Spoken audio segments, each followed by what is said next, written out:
Welcome everybody to the first installment of AutiHD. I'm Aiden Brazier, and joining me, as always, is my co-star Zach Leonard. I'm the autist. And I'm distracted.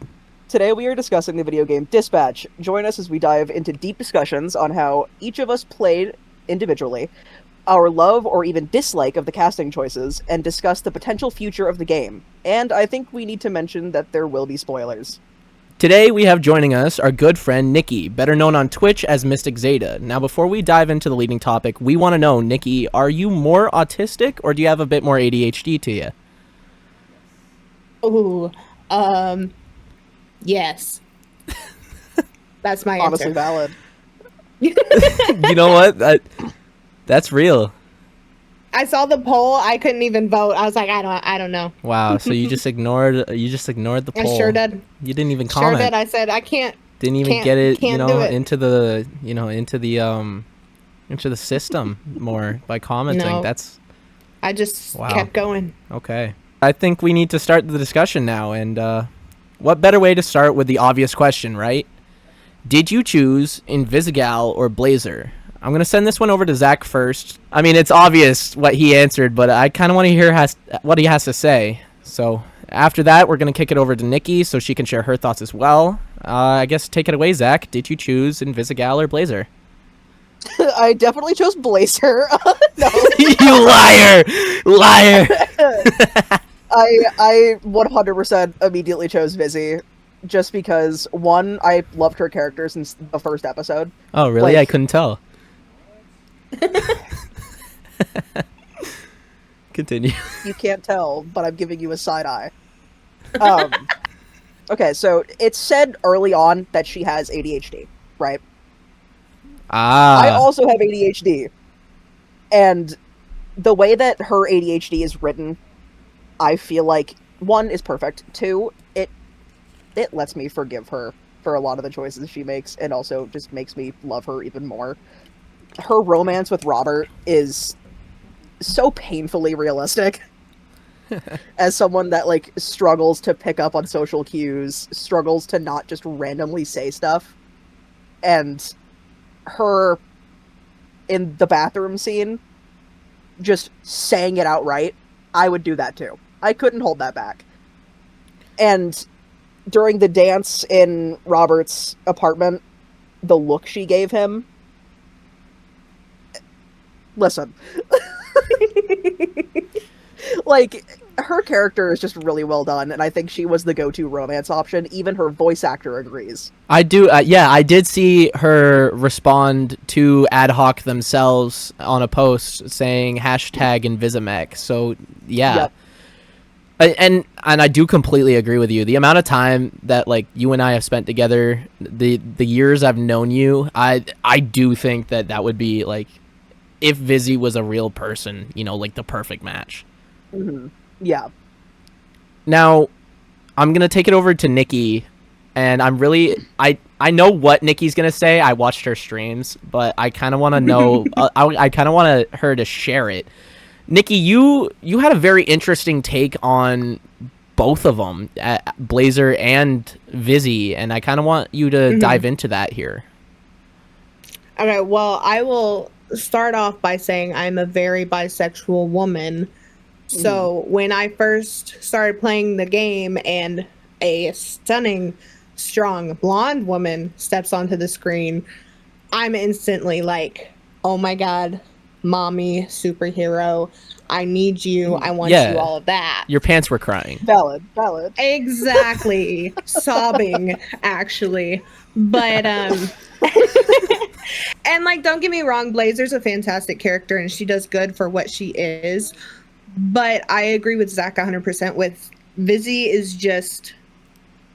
I think what I said is that she's realistic in the sense that, yes, I want Blazer, but I want to be with Vizzy. Like, Blazer is just, like, a physical, like, oh my god, you're so hot. But And Vizzy, also, you could have not- that connection and, like, that. Not to mention that Blazer literally just got out of a relationship. Right. If you go to the comics, though, okay. Nikki, before I move on to mine, are you set with what you said? Oh yeah, no, I'm strictly Vizzy. Throughout the stream, I would often comment on Blazer, but I was Vizzy the whole way. She was just eye candy for me. I did watch your streams, Blazer and my favorite way of how you put it is very fucky yes for a Blazer, but romantically Vizzy. Yeah. So that is I believe that's how you put it, actually. That actually sounds like a really good quote of mine.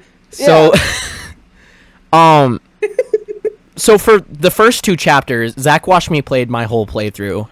He can attest to this. The first 2 chapters I was very, I'm gonna make this bitch mine. And then at the end of chapter 2, I played it as the episodes came out, like from launch day up until the last day. It's not like I sat and played all at once. So I didn't know. I would hop in a Discord call. I spent a whole week being like, I don't care, I'm Mr. Steal Your right now.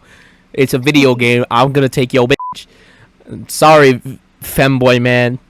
I refuse to call him anything else. I'm gonna steal it. I'm gonna steal her. But then it started getting really suspicious into episode 3 with her. So I started being like, I don't know, man. And then once I found Vizzy to be an option, that popcorn movie date really sold it. I was from that point I was full Vizzy. I was actually very vulgar towards Blazer until I read the comics and found out why she actually left Phenomenon. And if you've read the comics, her reason is very valid for leaving him. It wasn't just the way they put it in the game is it was a sudden choice. She felt it was right, but if you look into the comics, the real reason is Phenomenon saw a very different future than Blazer saw. Blazer wanted to be able to settle down, live a normal life every now and then. Wanted to be Mandy, her real self. She wanted to be retire eventually, have a family, and normal life. And Phenomenon saw nothing but fighting, crime, dying in a blaze of glory together. That's the future he saw. So she left him on the spot.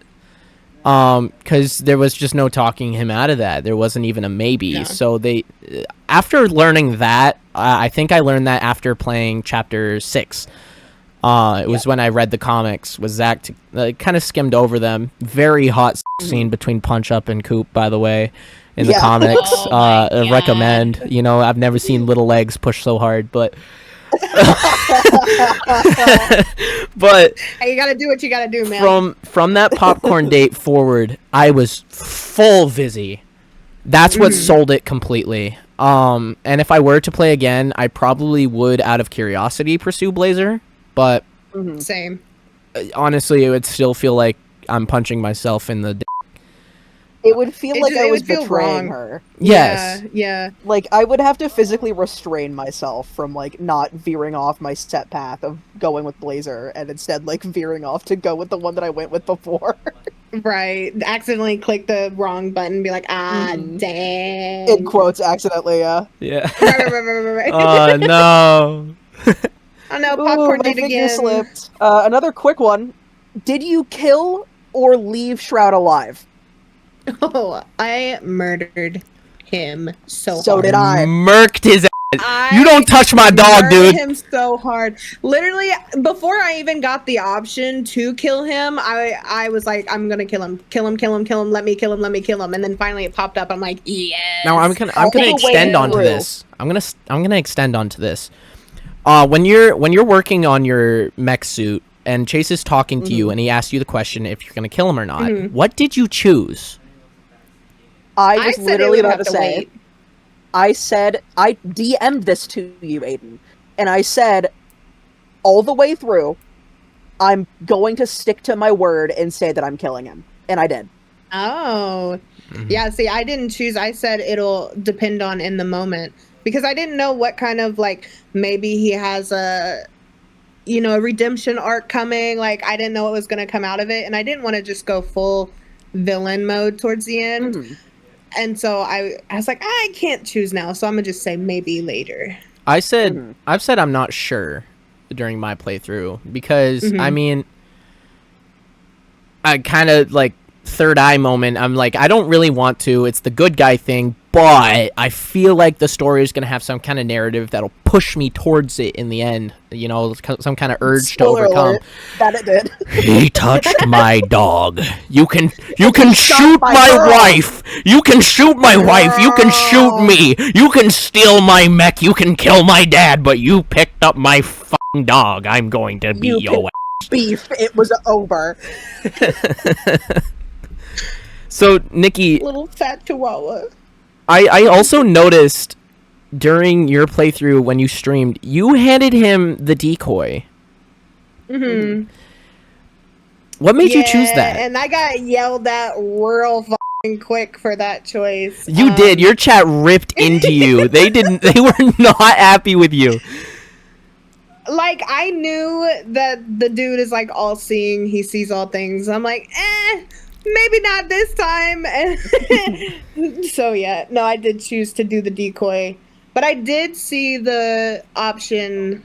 Like, I watched the clip of how it would look if you gave him both, and he ended up choosing the wrong one and throws up everywhere, and everyone throws up. That's what I did. I saw that option, and I couldn't help myself. I went, let's see what happens.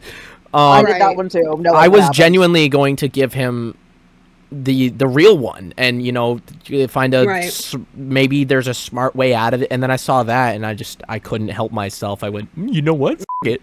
And also in my brain, I was like, there's no way he's actually gonna shoot Beef. So like, no matter what I choose, I felt like Beef was gonna be fine. So like, no matter what I choose, it's gonna work out. The jump scare that was Vizzy getting shot though, ooh, that got me. She was smooth with that kiss on the stretcher though. Literally, she was smooth with it. Like I got a little something. That's like college me level play right there. I also have got the riz. I have observations about her body language shift on that stretcher at the very end of the game from her body language at the beginning. At the beginning, she was very reserved. Like, yes, she had a hard angles, shell, didn't want to open. She had her sharp walls movements. She had her walls fortified. She wouldn't let anybody pass that. And at the end of it, after she saves you, takes a bullet, and you fully, if you chose this path, you fully help her embrace heroism rather than villainy. Which, if you made her go the villain path, I don't trust you. You and I are not friends. But on that stretcher, she's looking at her teammates, she's looking at Blazer, she's looking at Phenomenon, and she's shy. Waterboy. She's looking it's so cute. She's fully opened up, her walls are down, she's finally happy with herself, she's happy with where she is, she's proud of herself, and she finally got the guy that she wanted. Like, and then the team celebrating her killed me. She got the happy ending she really wanted, and all of that was acceptance herself and love. Robert. Yes. Like, that ending, I feel like, is the best possible ending you can get in that game, and that is not me being biased towards Vizzy. No. That is the happiest we see the Z team, the happiest we see Robert, the happiest we see Vizzy. Like, everyone in the game is so happy during that ending. Like, it just feels like the perfect, like, tied in a bow ending you could possibly get for that game. Now, speaking of the ending there, Nikki, you weren't given the option to save Sonar, because you chose to cut Sonar, right? Yes. I chose to cut Coop. I chose Coop. And it let me... I couldn't... So it let me and... Well, I'm not sure about Zach. I didn't hear about how Zach's playthrough went entirely, but it let me choose whether or not to, like, you know, save them from being arrested. You didn't get that choice, and I think I know why. Well, I know why. think it's to do whenever we were in the basement fighting him. I might have said like one of the options was to antagonize him, or to like do something else. I did research. You failed to save the city, during the actual dispatch segment. Right. Your city's health dropped all the way to 0 before you can defeat Sonar.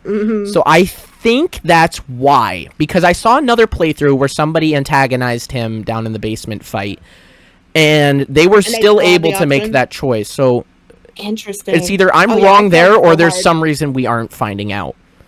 What I saw when I looked up how you can have someone not be able to be saved is if you fail a majority of their fight prompts in the dispatch section. Oh, so it's percentage completed. That could also be very okay. Because for me, I missed only maybe 1 or 2 when I was fighting Coupe, and I still was okay with bringing her back in. I still got the option. Nikki, I'm not saying this to be mean. I think you'd agree with me. No, I think I missed Nikki was a lot. Her entire playthrough. She was just there to watch the cutscenes and make the decisions. She was not Netflix there for the dispatch point, part of the game.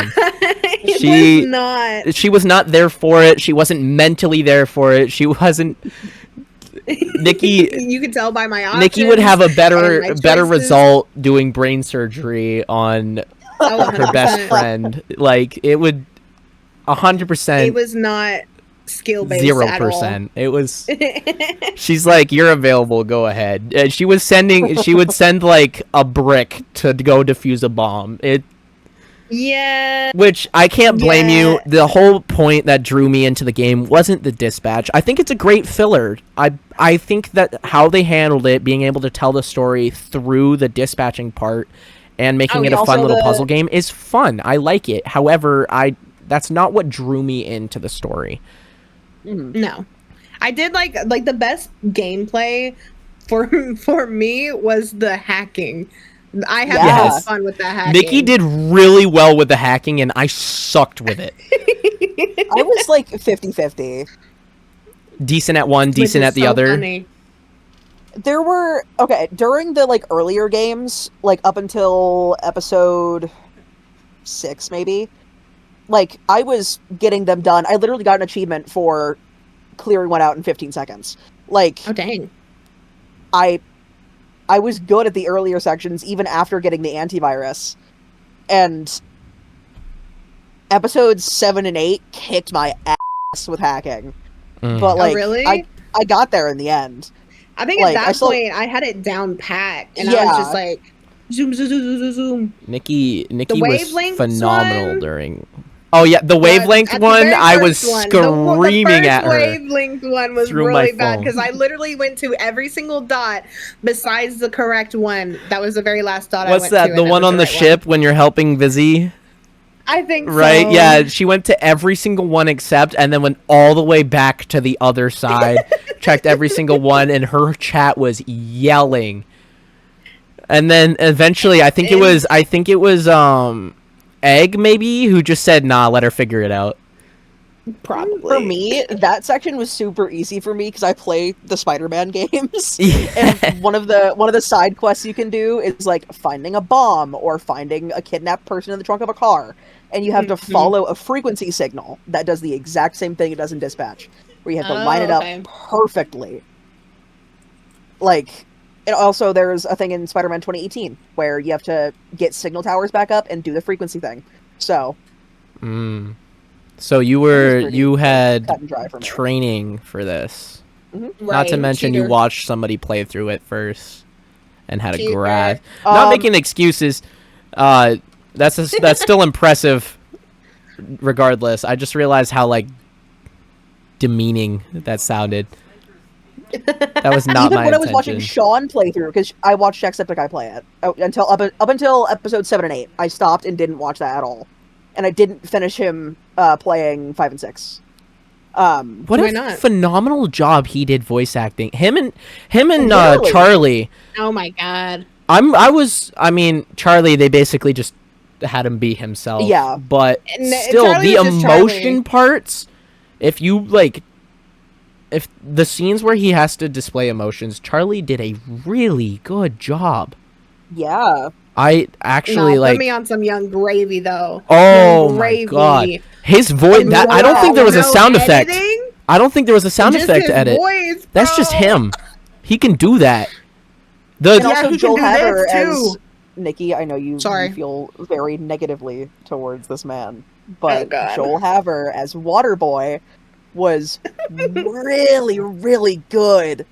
He was like, good. He did so good. I've watched Joel Haver's content before, and I couldn't even recognize that was him. Do I even need to say it, though? Do I even need to say it? Aaron Paul. Oh my god. Girl. Dude. And Alana is Malevola. The fact... So good. I need to praise Aaron a little bit more here. The fact that me, an Aaron Paul voice acting fanboy, was able to, during episode 6, at the earliest, able to forget that it's Aaron Paul is impressive. Mm-hmm. And also, not to mention, Dispatch was his very first video game voice acting. It was. Role. I think he said, and I quote, it was a challenging but yet fun experience that he needs to do again. Which is funny he says that, because as of what, 2-3 days ago, AdHoc during an interview said, well, now we have to look into a season 2 because of the success of season 1. An AdHoc representative said, now we need to look into a season 2. It doesn't mean they will, doesn't mean they'll guarantee it, but it does mean that it's on the table. And we might get into that later on. I think it's time to move on to the next topic, Zach. Yes. Leading into our next topic, in episode 6, Chase gets put in the infirmary due to using his powers to save Vizzy. However, in chapter 8, he is brought back to beyond his health before or even during his time in the infirmary by using Blazer's amulet, which she gives him after being knocked to the side by Shroud. I think we need to dive deeper into Chase's sacrifice and even further why he came back and why Blazer decided to give him the amulet. I knew something was gonna happen. Mm-hmm. I didn't know what was gonna happen, but whenever Chase decided to go, girl, be still my heart. Be still my heart. Because, he wasn't doing that for anyone besides Robert. If Vizzy was somebody else and Robert had no attachments to her or whatever, and she was just like a crew member, I don't think he would have done it. I really don't. Not because he's mean or whatever. I just don't think it would have popped into his head to do that ultimate sacrifice. No, absolutely. I don't know.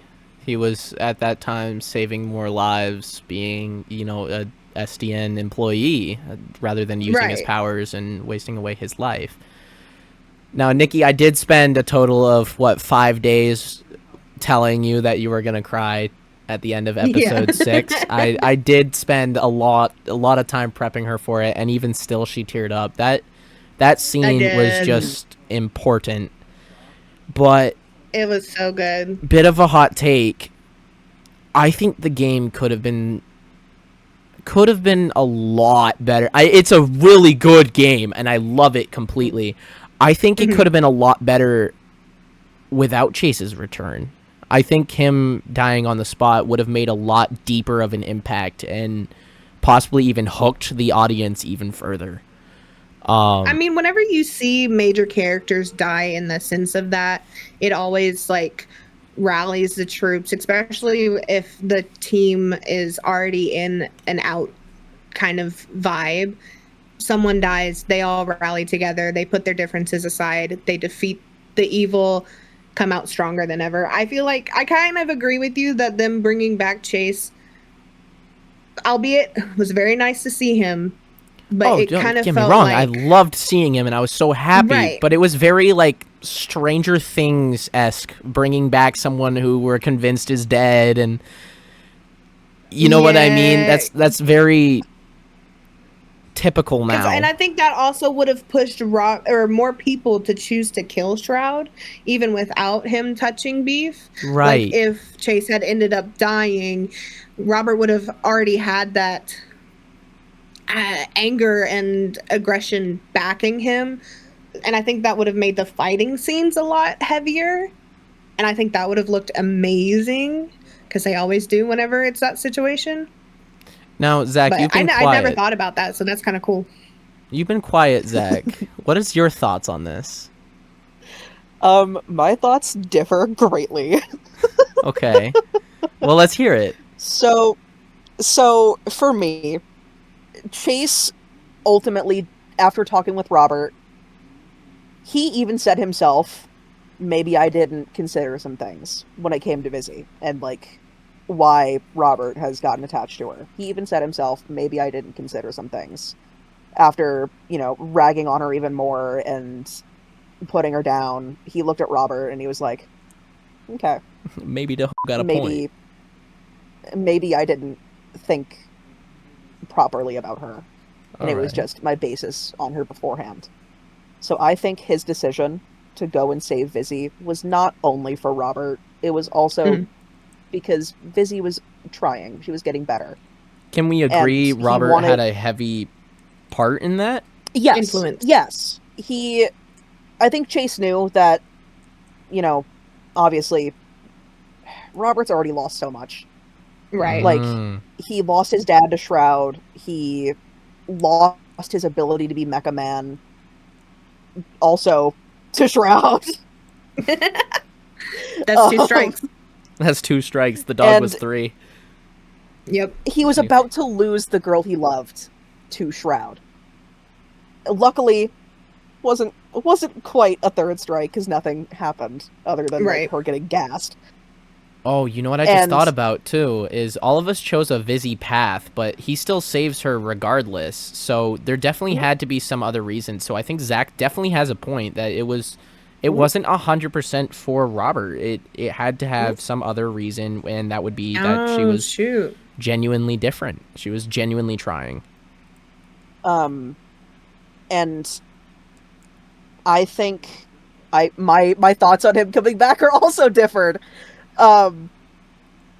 First of all, Aiden, your comparison to Stranger Things is not accurate whatsoever. No, it's the closest thing I could think of where they just keep bringing people back. I was thinking Supernatural. I haven't seen I've never seen that, but I do know that happens. I do know that they keep bringing back characters. In Stranger Things, once a character is dead, they're dead forever. They don't come back unless it's a flashback. I haven't seen enough Stranger Things. I've never seen a minute of Stranger Things. I've seen just enough to see like a couple people that we thought were dead come back, and I'm like, yeah, no, I don't like this anymore because the people, and so I stopped watching. So I guess I gave up on it too soon to make a fair comparison.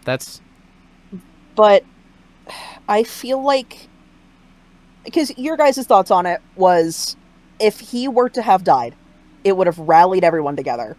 But are we forgetting that even when he was in the infirmary, literally, like, who knows how many breaths away from his death, they still rallied together, regardless. Right. That's true. Because of him. And because they thought he was going to die, yeah. Yes. But my point is, even without the confirmation that he was dead and that he had died, they rallied together. Sure, they were butting heads with Vizzy. They had their thoughts on that, which were valid. Everyone was emotional and everyone was, you know, very heated. You know who I think had the most valid response to all of it? Waterboy. Flambe? Waterboy. I was going to say Flambe. Waterboy's scene in the break room was... That was so sad. So full of emotion. I'm not even a Waterboy fan. Love him or hate him. He was valid as fuck there, being angry, his emotion... Granted, he did property damage, but who hasn't at that point? Literally. The emotion behind his words, it was heavy. And keep in mind, he'd barely known Chase at that point. Right. He'd been an employee the same amount of time Robert has, and like Robert's known Chase for years before that. Literally grew up with him. So the weight, that really displays how much weight Chase had around there. The impact he had, which I still argue would have made a deeper hit to the story had Chase not come back. But again, I was still happy he's back. But I think that him coming back was not only good for, you know, the Z team and Robert and Vizzy knowing that she didn't, you know, partially cause his death, but it's also a very good tie-up for Blazer. That is true. Because she gets to have that future that she wanted. She gets to have a break, and she gets to be Mandy for a bit while they figure something out for Chase. And Chase gets to be back in the game again, doing what he loves. I didn't think of that. It did. Sorry. Because Aiden knows this. I was very, very convinced that Blazer was somehow connected to Shroud. Oh my god, he was picket fences, like full on. This bitch evil. He was so ready. And the bar scene, he was whenever so he's hanging ready. Upside down and she shows up. Yeah. I think I even said, "Uh-oh, is she bad? Yeah. What are you doing here?" Okay, oh my god. Quote of the year from Nikki. Just before that scene, she hears the old man at the bar talk, and she goes, "I like this guy," and immediately he pulls out the Magnum and just like literally seconds after before. I say, "You know what? I like this guy." Chat went crazy. It's like, shoot. Okay. Here's how convinced I was that Blazer was working with Shroud or was related to Shroud.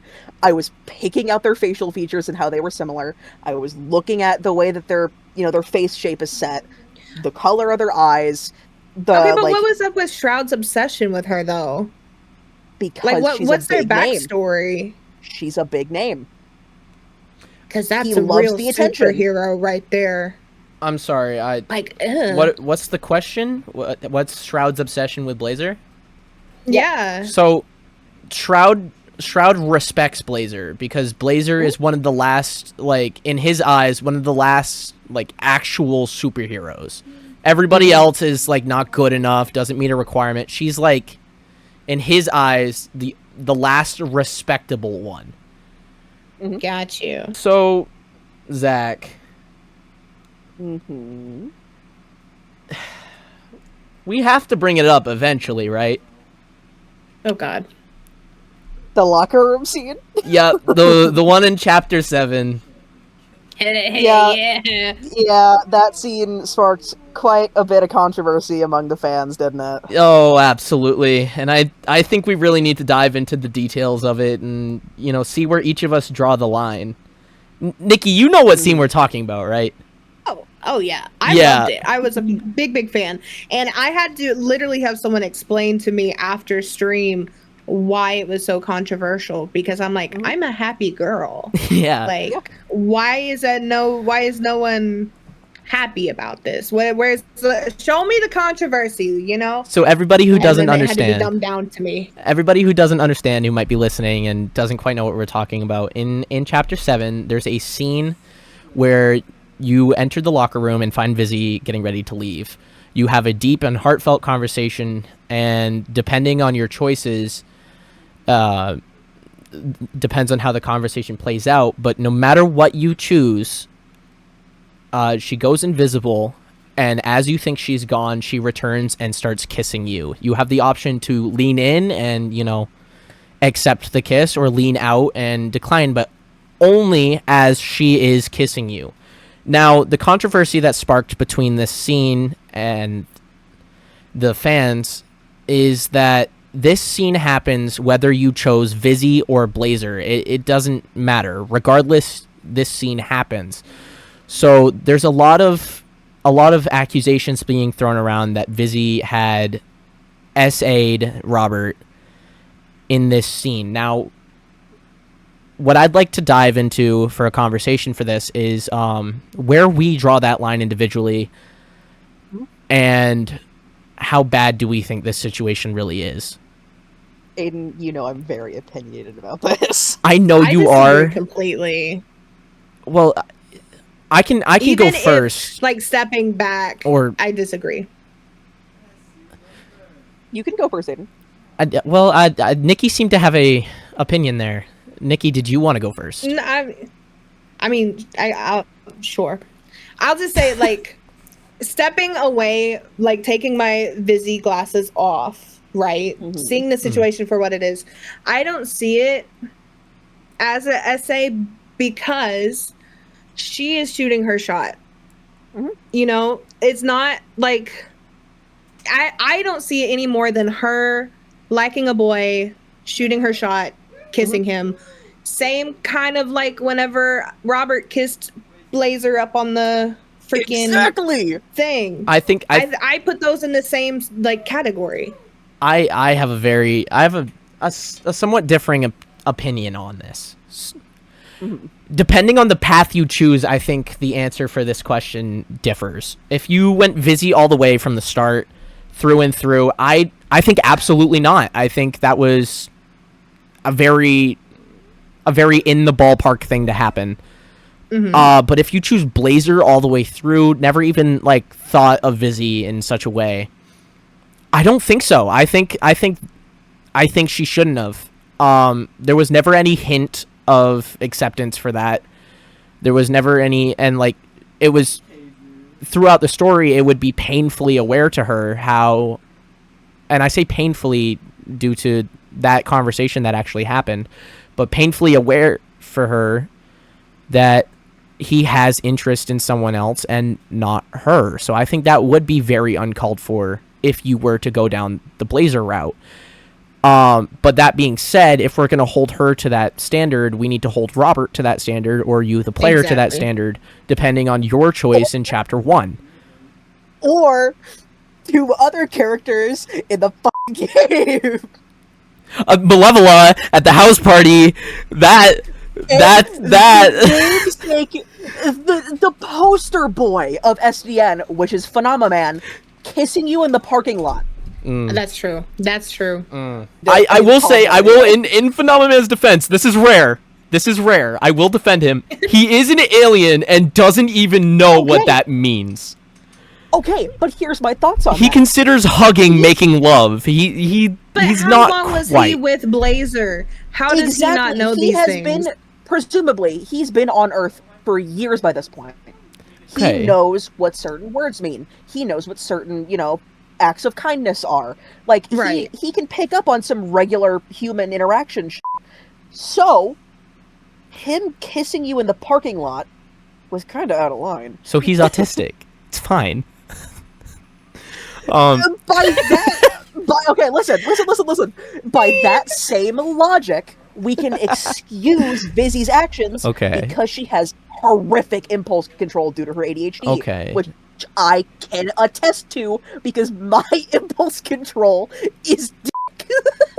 So one thing Zach and I disagreed about this segment, kind of behind the scenes, before we had even thought of this show even being a thing, was this scene and its controversy. And one thing that we argued about beforehand, which I don't know if either of our opinions changed on this, was kind of the difference between verbal consent and visual consent, which is a very hard topic to mention because, I mean, depending on your past, there can be a visual consent.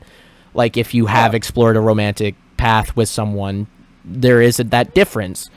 So with Chapter 1, the way Blazer is touching your face, the way she's looking at you, albeit very drunk, did seem to most players like an invitation to kiss.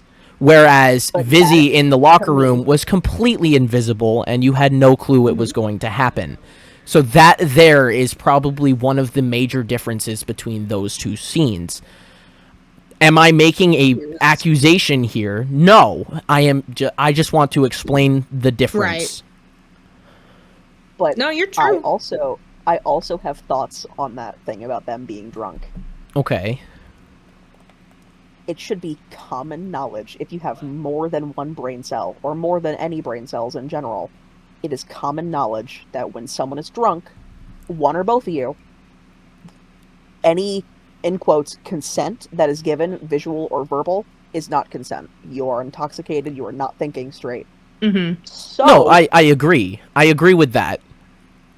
It also, regardless, was still out of line. And also, another thing to mention, we are Robert as we're playing. Yes. The decisions we make are the decisions Robert is making. So, when you go the full Vizzy route, you lean into the kiss, and you let her kiss you after having a very deep, heartfelt conversation. if I were Robert and she walked out while being invisible, she does that. It's kind of her thing. And then she comes back and kisses me out of nowhere, I would be ecstatic. That's not me being biased. That's me putting myself in Robert's shoes. I would be so unbelievably happy. Like, I had been pining after this girl. I had a hallway crush on this girl. Right. She felt the same about me. Yet we both were way too scared to do anything about it. And finally, we're both getting what we wanted because Vizzy decided to take a shot. But if you were to go the Blazer route, or you were to pick neither, and still remain a single king, yeah, it was kind of odd, I'll give it that. I love Vizzy, but in that case... I'd say out of line. It would be a little bit... Yeah, it'd be a little bit iffy. But I can also... I can somewhat understand why she would do it. It's mostly just her wanting to get it out of her system. That closure. She wants to just get it out. She knows that it wouldn't be the same because he's not reciprocating, and she backs off as soon as you pull away. Like, let's not forget that. As soon as you pull away, she backs off, realizes what she did was wrong, acknowledges it, albeit not verbally, but visually, and she'll walk away. She still respects your boundaries as you pull away. That is a very good point. I think in general, throwing around the accusation or throwing around the term SA is a very dangerous game to be playing when it comes to this game in general, because the amount of HR violations throughout the game in all is astounding. But astronomical. Yes. But I think depending on how you played the game, that question gets answered very differently. I still wouldn't go the extent of, an accusation, but I would I'd say it's very out of line, depending on how you play. Or very, very, par for the course if you go a specific route. Yeah. Finally, this brings us to the Dubby question of the day. Dubby, be better. Find out more about how Dubby can give you more energy without all the jitters over at dubby.gg. Zach, the Dubby question of the day is, will there be a Dispatch Season 2, and what would that look like with AdHoc and Critical Role? Because I've mentioned this to you before, Aiden. Yep. There were also talks of AdHoc maybe, heavy maybe, doing a TV show based on Dispatch. So that's kind of why I wanted to word it as, what would that look like? Because if they were to do a Season 2 for the game, I would assume maybe that it would take place maybe a few months to a year after what happened. A new big bad has taken over. The Red Ring has disassembled, or even, has a new leader. Hell, it could be Toxic.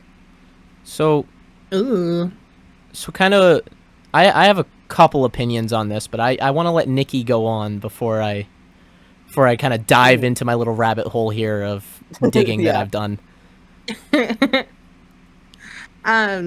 I don't have many thoughts about it, honestly. Because my vote would just be make it a TV show, but that's because sit and wait. I'm only here for the TV show part of the game. You're very sit and wait right now, is what you're saying. Yeah, like I would not even mind a prequel situation. That's a good way to think. Just to see what was their normal before we got thrown into this world. Yeah. Or even just like the original Mecha Man and what that all looked like. I think that would be an interesting route. It's definitely a franchise that can be extended for a while if they wanted to. They have Aaron Paul, they have Jacksepticeye, Moist Critical, they have AdHoc themselves. all the fans, everybody's saying, let's do it. Let's do it again. I want to see more. There's no official confirmation, but everybody's, it's on their mind. So it is entirely possible. I see 4 ways of this happening. There are 4 potential routes that AdHoc can take, and there's an easy, a medium, a hard, and a different. The different route would obviously be making it a show, in which they could either redo a narrative of season 1, or they could do continue where it left, a whole new script, just a show. The easy route would be, it would just essentially be taking season 1 and making a canon route throughout the story. So your decisions didn't matter as much, and just taking one canon script all the way through. Kind of the only example I can think of is how Far Cry 5 has 3 endings, but only one of them takes you into the storyline of Far Cry New Dawn. And that would be the canon ending of letting the nukes go off. So kind of like Dispatch, if they could take the easy route, AdHoc could take the easy route and choose a canon route that would take you into season 2, where then your decisions can matter again. The medium route would be whole new cast, whole new characters, whole new story. Decisions matter still, but as a completely different story. Another storyline, another timeline, this and that. That would be kind of the medium difficulty. It's basically doing what you did the first time, but again. The hard difficulty, which is the one I really hope they do, is the hard one, where they take every possible decision from season 1, every possible choice, and write around those, where all your decisions from season 1 carry on into season 2. Oh, it syncs over. Yes. However, that would be really hard to pull off. I mean, it's been done several times with the Walking Dead Telltale series, and all those decision matters game that has more than one game to it or more than one season to it. But the problem with it would be is that it's a lot more work. And those people, another thing to keep in mind is the people who replayed the whole game, if you play it from the start again, which storyline will you take into season 2? The one that you did for an experiment afterwards, or your original story? So that's something that people would have, the people over at AdHoc would have to keep in mind, probably going forward with this. So there's a couple different ways they could tackle this. There's one way I really hope they do it, and there's other options I'd be okay with. I'd still play the game, but if they go the route of the canon route, that would kind of upset me, because how heavy hitting they were with the first one, how popular they got, and how successful it was. I don't think there's a world where they don't go all out for a season 2. Oh, 100%. You have to do better than what you first did. Exactly. You can't end up like the Shrek movies, right? The first one was good, and the next was less good. The second one was better. No, the second one was best. Nikki. Are you kidding We'll have to drag you back for another one. Shrek 2 We'll have to drag you back for another one. We'll talk about Shrek on another episode, I guess. Wow. Put that on the... You better write a note down right here. I'll call my secretary. Come here. Yeah, call them I'm up. calling my cat over from the corner. Come here. Episode 5, Shrek. There's a couple... I just would like to put out... there's a couple different ways they'd have to tackle it, but for the result I think everybody's hoping for, or a majority is hoping for, because like you said, Nikki, you're just kind of hoping for the TV show, right? Right. If they do go about the game option, the route that I think everybody's hoping for will take a lot more time to do, and that's a lot harder, the patience for that. But I think it'll be worth it.